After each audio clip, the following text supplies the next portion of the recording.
teoria geral da prova.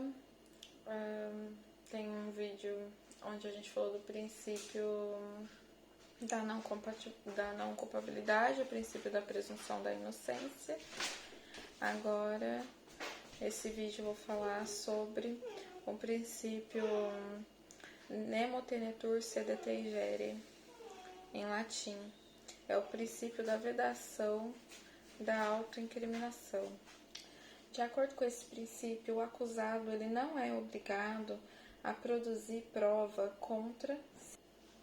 Um dos incisos do artigo 5º da Constituição diz: o preso será informado sobre os seus direitos, entre os quais o de permanecer calado, sendo-lhe assegurado a assistência da família e de advogado. O artigo 8º do Pacto de São José da Costa Rica diz que durante todo o processo, a pessoa ela tem o direito de não ser obrigada a depor contra si mesma, nem a de declarar-se culpada. É proibido qualquer medida de coerção ou de intimidação ao acusado para a obtenção de uma confissão ou para que ele colabore com atos que possam ocasionar na sua própria condenação. O artigo 5º da Constituição, no seu inciso 63, diz que o preso será informado dos seus direitos, entre os quais o de permanecer calado, sendo-lhe assegurada assistência à família e de advogado. Não apenas o preso pode se valer desse princípio, mas qualquer pessoa que possa se auto-incriminar. Pode ser um investigado, um suspeito, todos eles podem se valer do benefício desse princípio da não incriminação.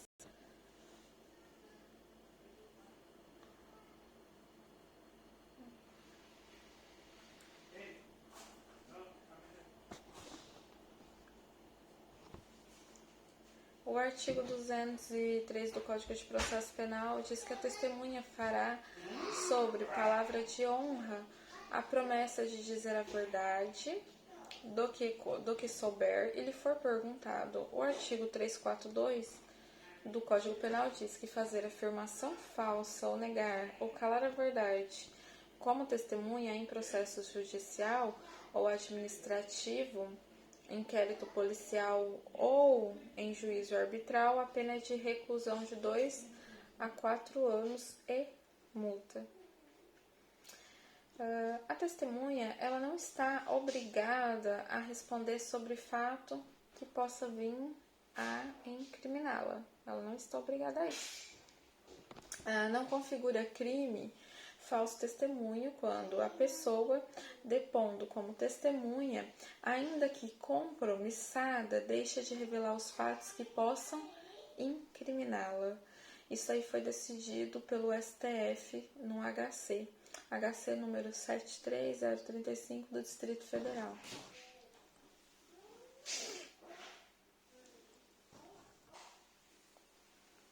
A advertência do agente estatal sobre o direito do acusado de não produzir prova contra si mesmo, essa advertência ela é obrigatória. Se não for feita essa advertência, pode ocorrer a nulidade. A pena para o não fazimento dessa advertência é a nulidade. O artigo 5º, inciso 63 da Constituição diz que o preso será informado dos seus direitos, entre os quais o direito de permanecer calado, sendo-lhe assegurada a assistência da família e de advogado. Em princípio, ao invés de constituir desprezível irregularidade, a omissão do dever de informação ao preso dos seus direitos no momento adequado gera efetivamente nulidade e impõe a desconsideração de todas as informações incriminatórias dele anteriormente obtidas, tudo que foi dito antes, assim como das provas que delas forem derivadas. Isso é o HC número 78708. Então, esse princípio nemo tenetur sede tangere, ele tem desdobramento. Vejamos quais são os seus desdobramentos. Dentre os primeiros desdobramentos está o direito de não responder às perguntas que serão formuladas pela autoridade que possam conduzir à sua própria autoincriminação. Outro desdobramento dentro do direito ao silêncio o silêncio do acusado, ele não equivale a uma confissão ficta, não, longe disso. O direito dele de silêncio é um direito fundamental do acusado. O acusado ele não pode ser prejudicado em razão do exercício regular do seu direito fundamental ao silêncio. Outro desdobramento é o de não ser constrangido a confessar. O acusado ele tem o direito de não ser constrangido físico ou moralmente a confessar o crime. O artigo 8º do Pacto de São José da Costa Rica diz que a confissão do acusado ela só é válida se ela for feita sem coação de natureza nenhuma.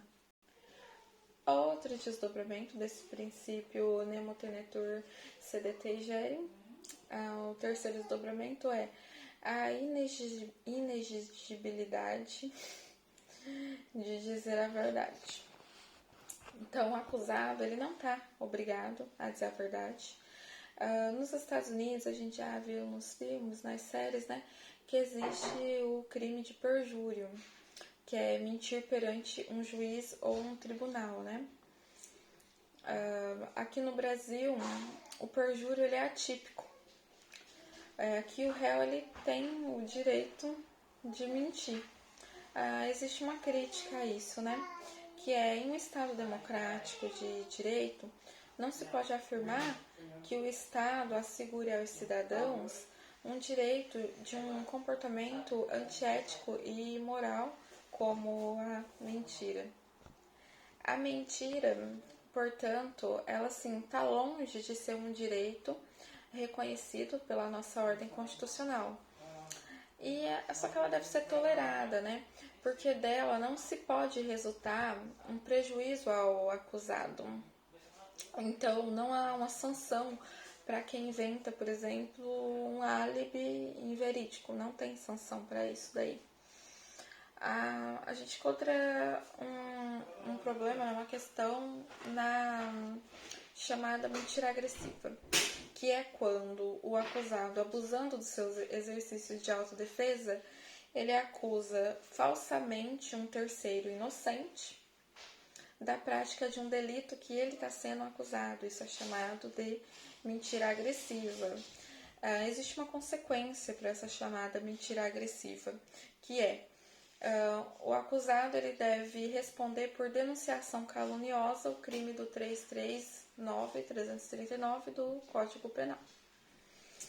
Outro desdobramento do princípio nemo tenetur sedete igerem é o direito de não praticar comportamento ativo e incriminador, que não se pode obrigar o acusado a fazer prova que dessa prova possa resultar a sua auto-incriminação. Sempre que a produção da prova tiver como pressuposto uma ação, por exemplo, uma ação que essa ação seja uma cariação, uma reconstituição de um crime, um exame grafotécnico, um bafômetro, vai ser indispensável que haja o consentimento do acusado. Então, é muito importante memorizar isso. Sempre que exige uma ação, sempre que a produção de prova exige uma ação, é indispensável o consentimento do acusado. A recusa do acusado em se submeter a tais provas, né, a prática dessas ações, não configura nem desobediência, nem desacato. E dela não pode ser extraída nenhuma presunção de culpabilidade. Por outro lado, é possível exigir-se do acusado que tolere que se realize uma prova em que se exija dele um comportamento passivo. Por exemplo, o reconhecimento pessoal, que é um comportamento passivo. Outro desdobramento desse princípio é o direito de não praticar um comportamento ativo incriminador, né? Ou seja, né?